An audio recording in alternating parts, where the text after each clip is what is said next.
ओम नमो नारायण। आप सभी मित्रों को नमस्कार। जय श्री राम, जय श्री कृष्ण। मैं आपको एक सूक्त बताने जा रहा हूँ। ये सूक्त का आप पाठ करोगे, सुनोगे तो जीवन में सुख, शांति, समृद्धि आएगी। कुदरत की मदद मिलेगी। गुरु परिवार में भी आनंद की प्राप्ति होगी।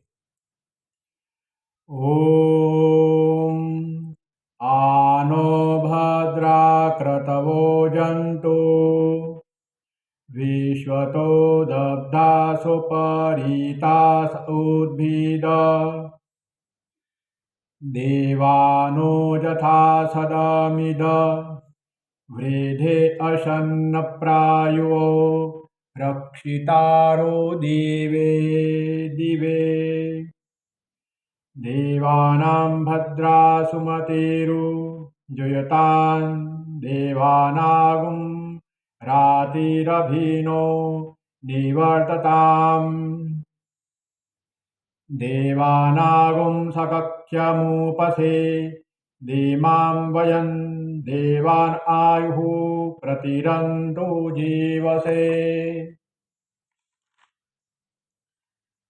तान् पूर्वयानि विदाहुमहे वयं भगमित्रमदितिं दक्षमस्त्रिधम् अर्जामणं वरुणगुं सोममस्विना सरस्वतीना सुभगामयस्करत तन्नवातमयो भुवातु वेगजन्तन्माता पृथिवी तत्पिता द्यौः